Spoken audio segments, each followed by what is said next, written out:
Michelle Marie McGrath.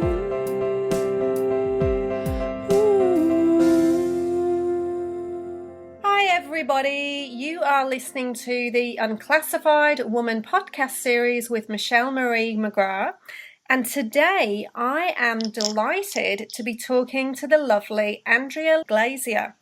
She's originally from the UK, but she's based in Australia now. And Andrea thinks that she has the best life ever. She wakes up excited, she packs her bag for an adventure, she heads down to the beach, walks with her feet in the water, camera in hand, takes photos, meditates, exercises, does whatever she likes, eats breakfast in the local cafes, and then goes home again, and she starts working with clients around midday. About 5:30, she grabs her camera and returns to the beach to take photos of the sunset. Now, it wasn't always this way. She used to live in London and kill herself on the daily commute, rushing to appointments and working late. For 20 years, she worked in the media as a TV presenter, a producer, a director, and journalist, and switched to starting her own business after suffering from adrenal fatigue and burnout after working 90-hour weeks. She's just about to launch a new website and business, but in the meantime, you can follow her on Instagram, andrea.louisa.glazier.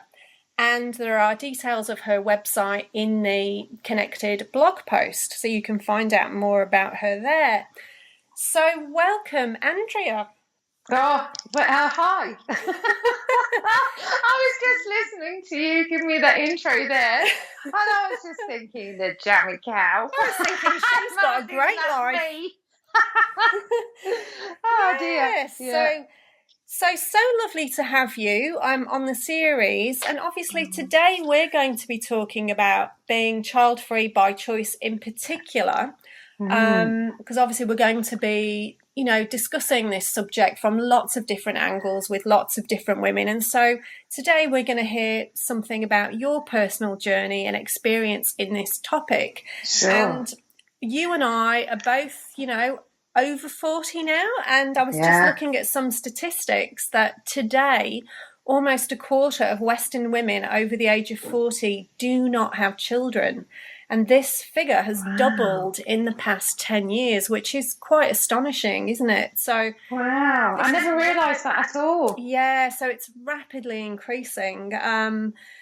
And I was actually looking at something the other day that was talking about this demographic of women really being like a new niche market to specifically advertise and market to, which I thought was interesting.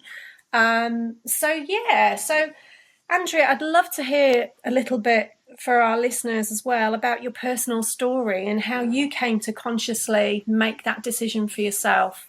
Sure.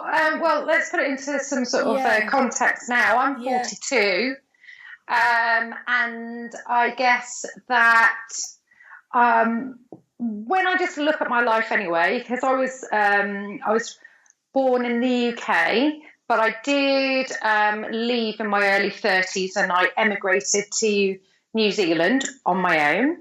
I then returned to the UK and then emigrated to Australia, this time with a partner. And I've always done things my own way.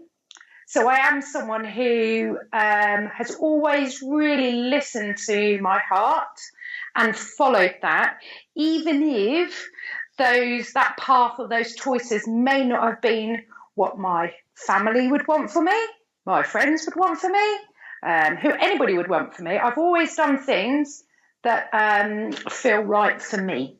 Yeah, and that's really what you can do, isn't it, really? Yeah, so for me, when I think about my choices around children, when I was like, I don't know, like a little girl, really, I remember, I think I made the decision maybe about age 11, and I was like, right, I'm not having children.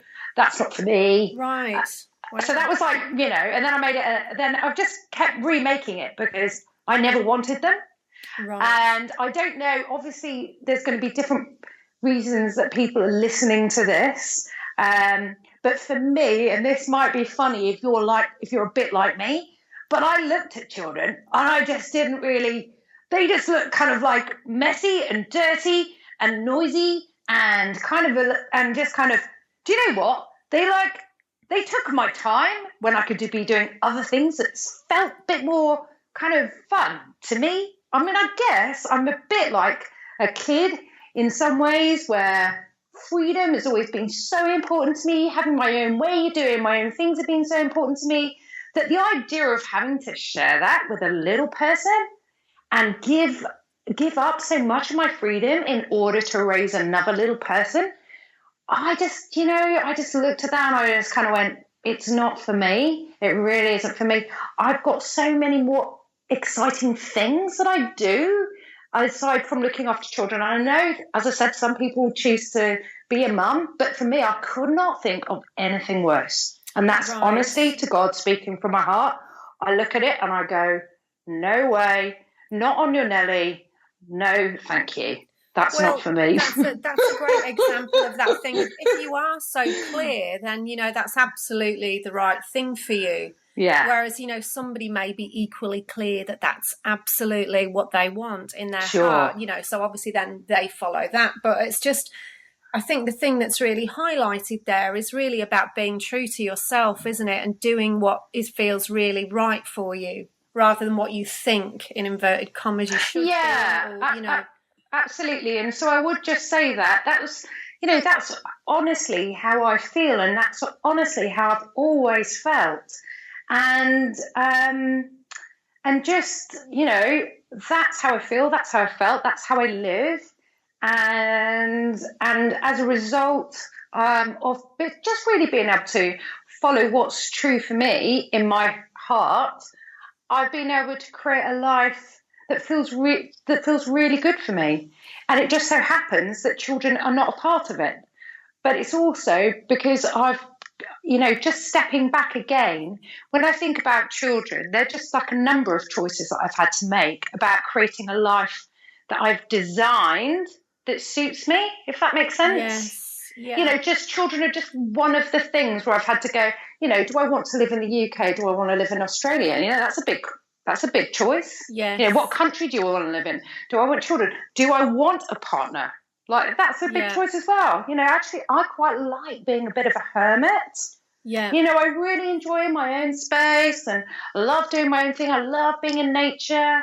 I love writing. I'm a bit of an artist. These are things that I really like. They're quite solitary pursuits. Yes. In all honesty. But that's what I like. That's what fills me up.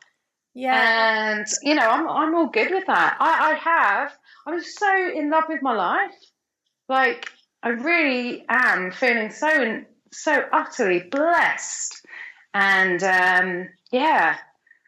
freedom is such a big thing. And I'm sure you'll hear that a lot. But, freedom is such a big thing for me, which, again, is why I've chosen to work for myself so that I can have that freedom.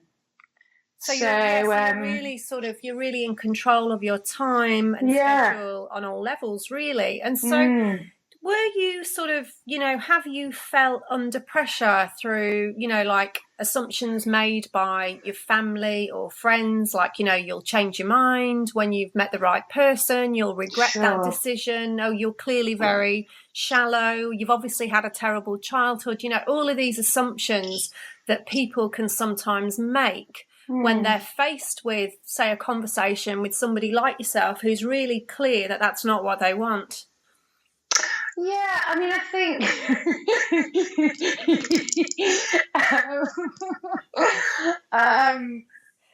I think that anybody might think twice about having that conversation with me.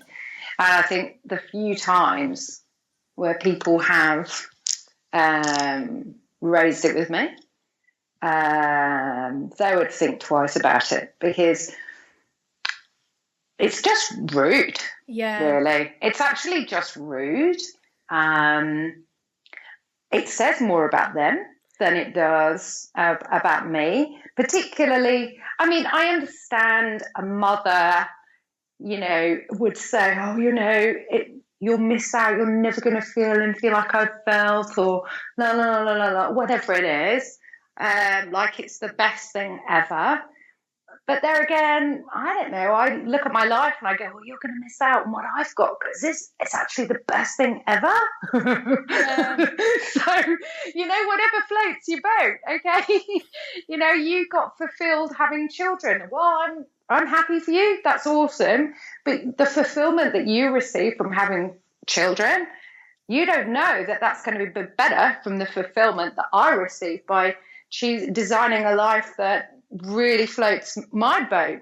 You don't know anything about how I get completely fulfilled being at one in nature, or through the fulfillment that I receive through feeling connected to spirit, or any of the other ways that I just got a little shiver there. Any of the other ways that how I feel fulfilled when I'm in my art and that I am creating.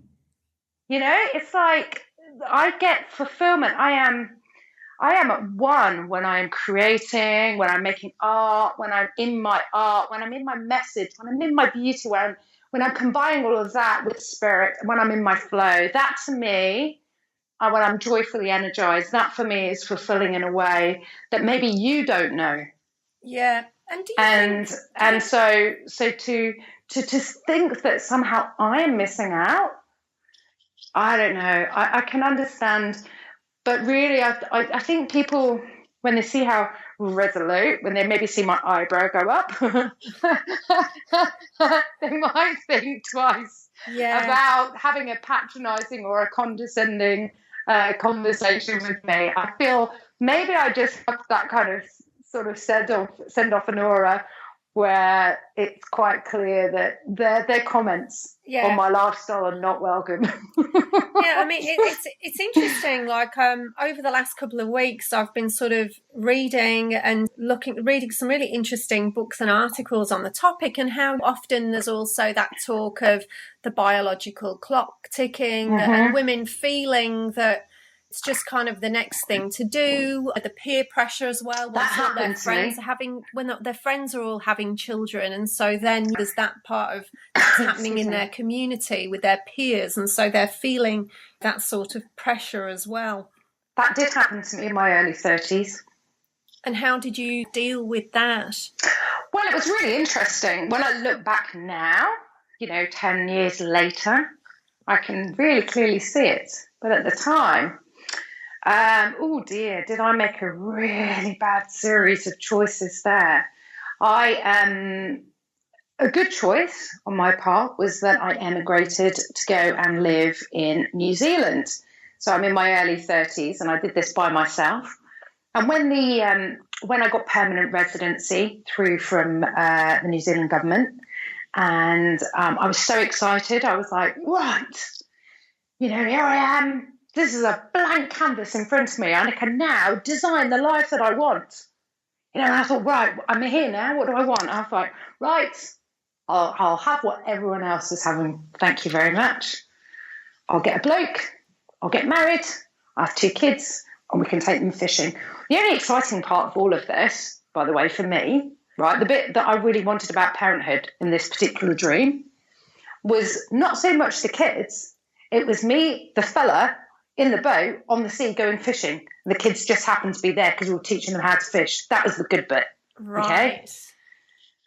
Okay, so I basically manifested a man who was looking for a woman to keep him in New Zealand. He was a con man.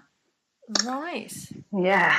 And without me realising, I did actually kind of get manifest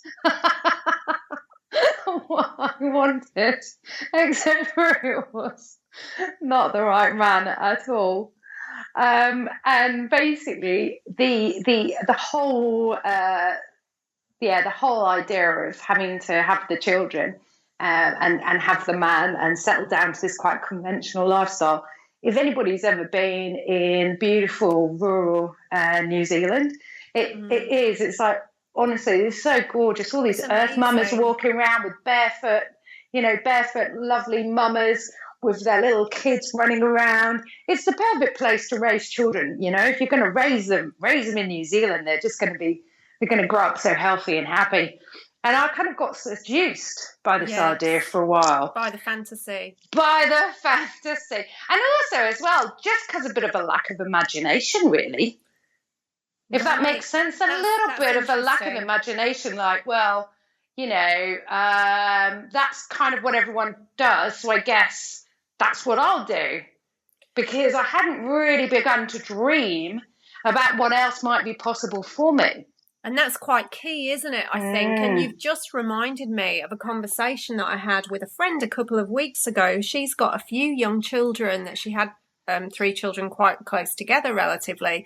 And we were talking about this and she said, it's really interesting. I actually hadn't questioned my motivation for having children. I just thought, it was kind of the next thing. I'd been married for a while and obviously I don't regret having them, but I hadn't really thought deeply about it until now. And maybe, if I'd had this sort of conversation a number of years ago, I might have thought twice about, or maybe not having 3, maybe I just would have had 1 or 2 or none, I don't know, but I just hadn't thought about it like that, about whether it was something I deeply wanted or whether it was just I was going along with the expectation, so I think it's a really interesting point, like you say, like that is one path to fulfillment. For many women, it can be very fulfilling.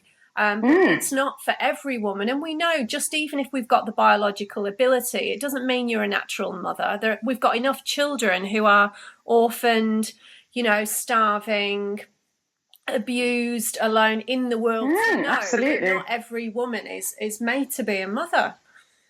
Well, I actually did fall pregnant, and at that point I could have chosen to continue with it, and I chose not to. Right.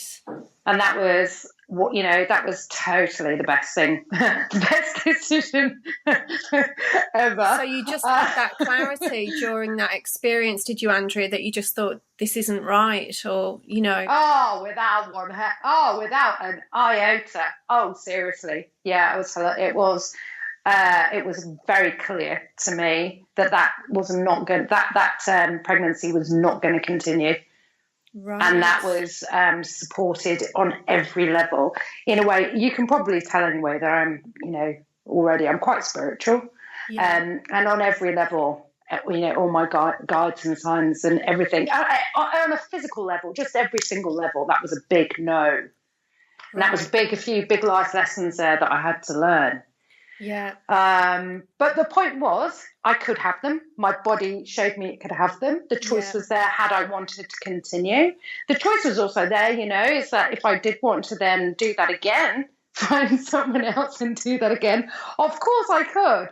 But the point was I realised that, in my early 30s, there was a little bit there of my body actually also kicking in. We were talking about the hormonal stuff. Yeah. The body kind of kicking in and going, come on, sister, if you're going to do this, now's a really good time to do this. But, the body, just because the body's got its own thing doesn't mean that everything has to go along with the body. The body's just letting you know that if you want to do that, it's kind of, I think anyway, for me, it was just like letting me know if I did want to do this journey, now is a good time to conceive. So I did. I listened to the body. I conceived. And then I was like, no. This isn't good. Wow. No thanks. So it's a big life lesson, that, isn't it? Yeah, really. So there was also something else you said that I wanted to...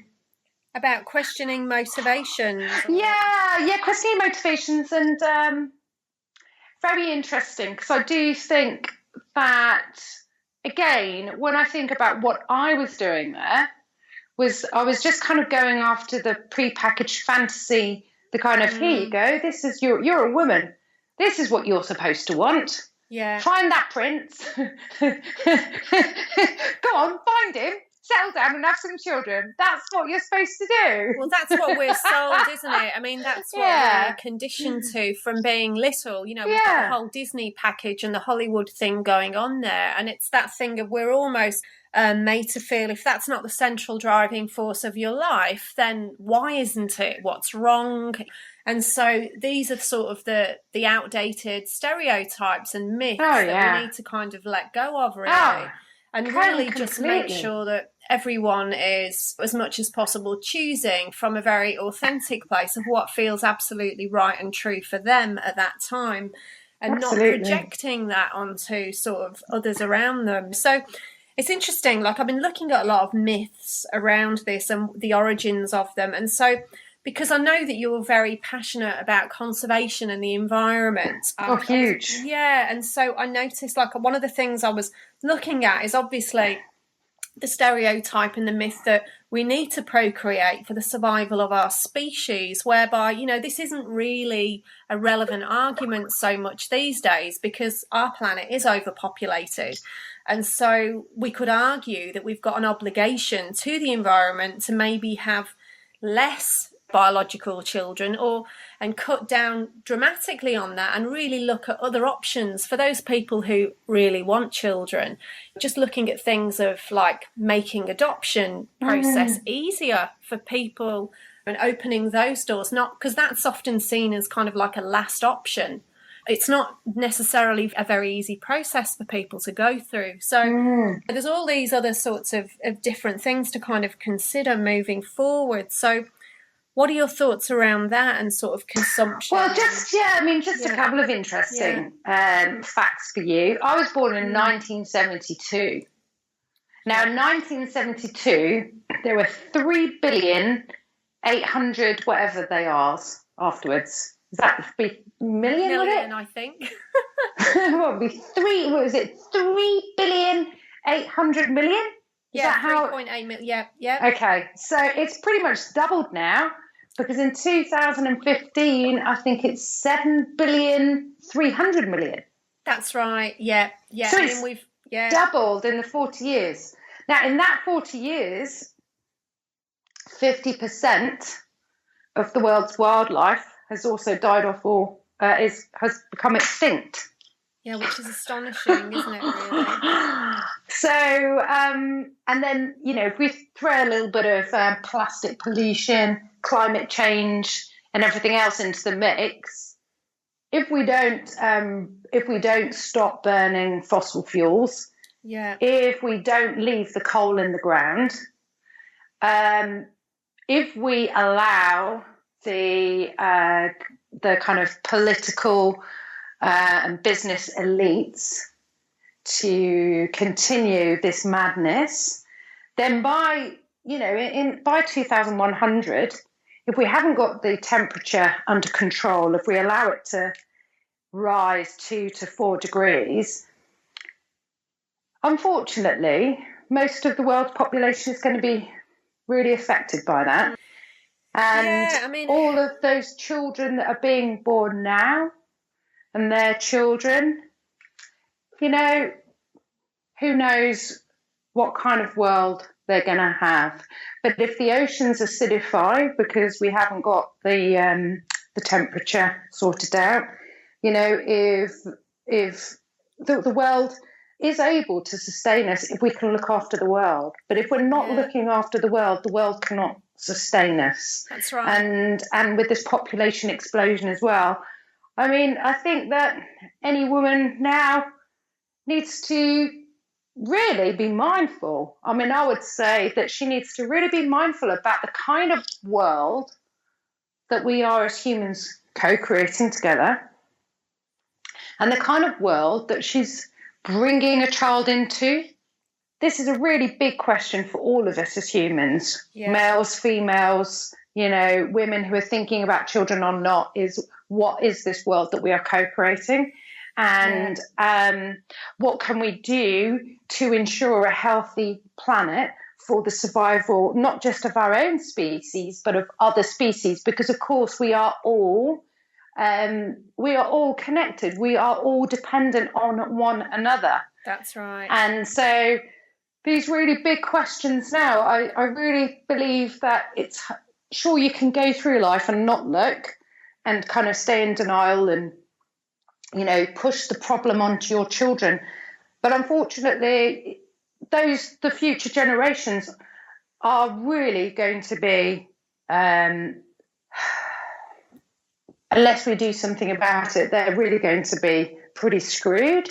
We've never stood, as far as I'm aware, as a civilization where we can actually see the future, where we can see we're screwing ourselves, where we can see we're taking human civilization to extinction, and going, now, should I have a child or not? It's interesting, like you're talking about like waste and pollution and stuff, because I was sort of having a read that apparently we're consuming resources 50% quicker than the planet is producing them. Yes, absolutely. And the richest 20% in the world are responsible for 80% of private consumption. And of course, most of this, then turns into waste and pollution anyway. Yep. And the US has got the largest carbon footprint in the world. And I was quite shocked at this. The average American generates 5 times the amount of CO2 emissions compared to the rest of the world. Oh, yeah. Once you actually start looking, once you do lift the lid, if you're prepared to actually look, and what you see then means you can no longer be in denial. Yeah. The question then, of course, when your body receives, it's like a body shock. Yeah. Once you've received that body shock of realizing what we are collectively as a species doing to this beautiful planet of ours, the question then becomes, how are you going to handle knowing that, and how are you going to live differently as a result of that? So, and that's a journey that is that's what part of the journey that I'm on, most for sure. The fact that I don't have children has freed me up. That's, again, not to say you can't have children and do the work that I'm doing, but certainly it's just, I am free. I am completely a free spirit. I don't have to worry about any commitments around my time. My partner is very understanding. And it means that, I can look and see how I can actually help Mama Earth. You're so right. And it is really just realising that we sometimes think that we're too small or we're too insignificant to make a difference. But it's realising that all of our conscious choices, they do impact others indirectly and directly. And obviously, as a collective, we can make change happen. Like, there's no doubt about it. And so it's just, obviously, everything does have a ripple effect. I feel like I'm really blessed. Like, I really, I walk a spiritual path. I walk the path of beauty. I help people shine in the truth of who they are. I live in the most stunning of locations by the ocean. I give back to Mother Earth every day. Like, I'm so grateful for everything that she gives me, provides for us. I take photographs. I share those photographs. People love those photographs of nature. I just feel like I'm so overjoyed. Yeah. I'm so joyfully energized. Beautiful. I'm so happy in the work that I do. I'm so, despite all of the things that we're talking about, if I'm in the moment and I'm doing my part to help people wake up to how beautiful Mother Earth is and remind themselves of where they've come from, and we're all just one big beautiful circle of life. Yes, that's right. And so it's interesting. So you've basically, I was thinking about as well, sort of that a definition of the verb to mother means to produce or give rise to. And so what do you feel that you want to give rise to or produce that gives meaning to your life and a sense of fulfillment? And I suppose you've partly answered that already. Really, I am a creator. I really am. I'm like a content creator beyond anything, really. Having spent 20 odd years in the media as well, don't forget that all I did was content creation.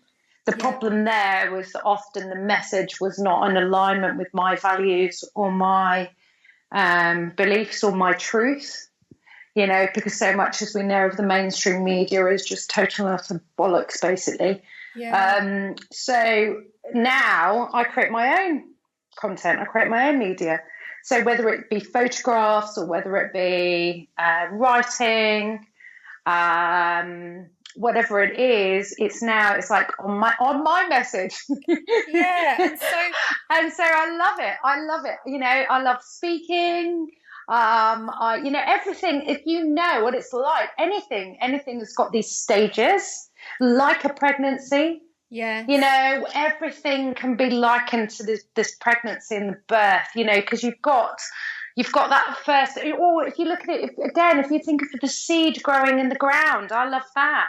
You get the seed of an idea, you plant it in the soil, it's kind of like in the womb, it's all dark and wet and moist, and you're just kind of letting this idea grow and take hold, and then you begin to water it, you're taking care of it, and then it's going to blossom into this beautiful thing, like a baby, you're going to give birth to it, and, it's just, yeah.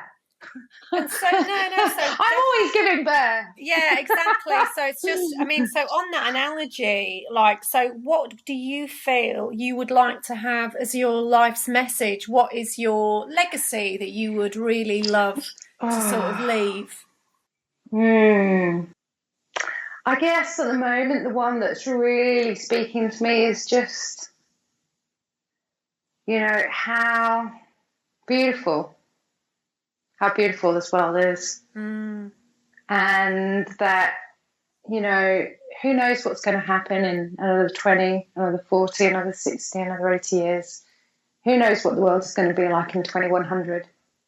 But right now, while we're walking on this planet, I think really the best thing we can do is really get outside and see it and savor it. Yeah. And celebrate it. And just really expressing that gratitude, isn't it, as well? Yeah. Yeah, because, there are going to be those big changes ahead, and to take a moment and really appreciate what we have, I think that it's so easy to get caught up with the rush, with the busy, and not really take the time to notice. And that can be anything, whether it be noticing beauty, whether it be noticing spiritual messages, whether it can be noticing that loving gesture from your partner. I just think so often we're caught up in our own heads and we fail to notice. Yeah, and I think that one of the problems is we fail to notice how beautiful the earth is. And it will, when it's gone, it's too late. So let's all notice it now. Let's all get out there now and realise how beautiful it is, and do our bit to really savour it and save it. Yes. And celebrate it. Absolutely. No, that's a beautiful message. So thank you so much for sharing your insights today about that, Andrea, and how that's sort of evolved and come about for you making that decision. It's really interesting to hear all these different sort of perspectives. And just really reinforces that every woman's path is equally valid and sacred, and it's just ensuring that you're actually living your life, for what feels right for you, and that you're not living somebody else's. So thank you so much for your time today, and look forward to sharing the details of your new website and everything that you're up to. Oh, thank you so much. It's been it's been such a joy. And, I hope if you're listening to this and you know that you just don't happen to want children, that take it from someone who has and who's having the best life ever, that if that's how you feel, then just trust that and don't fall for the fantasy. Create that wonderful life that is right for you and enjoy it. Thank you, Andrea. Thanks very much. Yeah, pleasure. Thank you. Bye.